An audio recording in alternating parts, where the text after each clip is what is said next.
Getting paid to shop. You've seen those ads. It sounds like the greatest deal ever. It's the perfect job, right? But one New Mexico woman who went for it is now desperately shopping for help. News 13's Kim Holland is on special assignment. It's a great gig. Get paid to shop. There is such a job. It's called a secret shopper. Find everything okay? Spend money at a business and evaluate their customer service. I was excited. 22-year-old Shelby, a stay-at-home mom whose husband just lost his job, thought it was a great way to make some extra money. When you hear what happened to her, you'll understand why she wants to hide her identity. A few months ago, Shelby and her husband applied to the secret shopper program. Last month, they received a promising letter in the mail.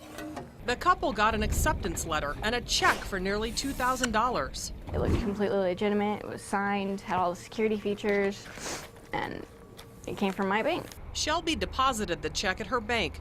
3 days later, the bank said it cleared, so she was off to secretly evaluate two businesses. She was told to wire nearly $1,000 to a person in Spain using Western Union, then head to MoneyGram to send another $500 to a person in Georgia. She filled out a survey about the business online, but then that same afternoon, Shelby knew there was a problem. I went to check our bank account to see if we had enough to get groceries and whatnot with the extra pay we put in there, and it was negative almost $3,000. The check was bogus. Shelby and her husband had been taken.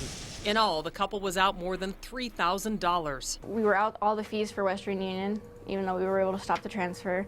We were out the transfer and the fees on MoneyGram, plus our bank fees, the check bounce fees, the overdraft fees. Shelby says nobody will help her. She made a police report but can't get an officer to call her back.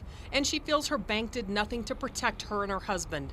Instead, it closed their accounts and sent them to collections. I talked to the bank manager, talked to the fraud department, talked to the collections people, the loss prevention. A Wells Fargo spokesman tells us it's the responsibility for each customer to ensure checks they deposit are legit. We all have to be hyper vigilant and protective of ourselves. Tech expert Nika Allen says search keywords like the company name on the web and you'll often find info on the scheme. The Federal Trade Commission has a lot of great information about scams, and they are constantly updating their website with the newest scam. Shelby says the people who took her money also have her personal information.